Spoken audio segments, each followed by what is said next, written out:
मिथुन राशि वाले बंधु, आप सभी का बहुत बहुत स्वागत है। अभिनंदन, आभार। मिथुन राशि भिंड यूट्यूब चैनल में। तो मिथुन राशि वालों, जरा ध्यान से सुनिए। अगर आपकी जन्म पत्री में चंद्रमा कमजोर है तो आपको ये 4 प्रकार के सुख कभी हासिल नहीं होंगे। चाहे आप कुछ भी कर लेना, चाहे आप राजा के घर ही क्यों ना उत्पन्न हुए हो, तब भी आपको ये 4 प्रकार के सुख प्राप्त नहीं होंगे। जी हाँ, तो ध्यान से देखिए। अगर ये संकेत आपके जीवन में दिखाई देते हैं जो हम आपको बताने जा रहे हैं, तो आप अपनी जन्म पत्री जरूर दिखा लेना, क्योंकि ये जानना बहुत आवश्यक है कि चंद्रमा किस प्रकार से खराब है। राहु से खराब है, केतु से खराब है, या फिर किसी पाप भाव में पाप ग्रह के साथ बैठा है, शनि के साथ बैठा है, या फिर 6 8 12 में बैठा। मतलब कई सारी कैलकुलेशन होती हैं जिससे जाना जाता है, फिर उन्हीं के आधार पर उपाय दिए जाते हैं। तो फिलहाल 4 प्रकार के संदेश हैं, संकेत हैं, इन्हें आप ध्यान से समझिए।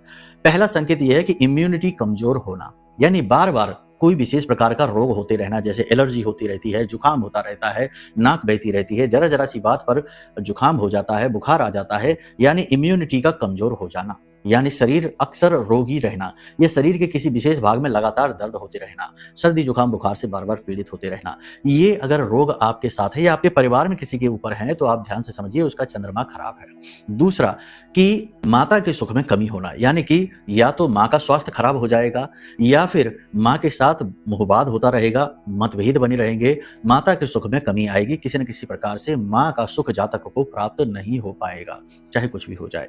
तीसरा, लोगों के साथ अक्सर गलतफहमी हुआ करेगी, यानी कि जो आप अंदर से हैं वैसा लोग आपको कभी समझ नहीं पाएंगे, और जो लोग आपके बारे में इमेज बनाएंगे, जो समझेंगे, वैसे आप बिल्कुल हैं ही नहीं। आप खुद भी आश्चर्य में पड़ेंगे कि आखिर लोग आपको इतना नेगेटिव क्यों समझते हैं।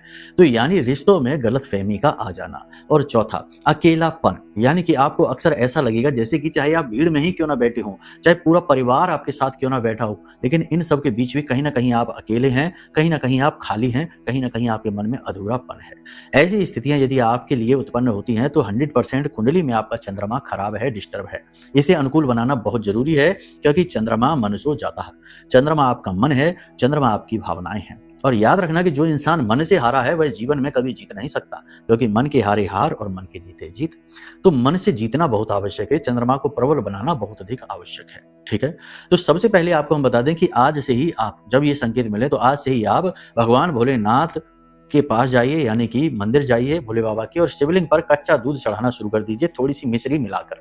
इससे आपका चंद्रमा अनुकूल होना शुरू हो जाएगा। हालांकि ये एक सामान्य उपाय है, लेकिन तब भी इसका प्रभाव आपको दिखाई देगा। सटीक उपाय तो कुंडली दिखाकर ही प्राप्त हो सकते हैं। ठीक है, तो चलिए बंधुओं, प्रेम से बोलिए जय माई की, जय मां बगलामुखी।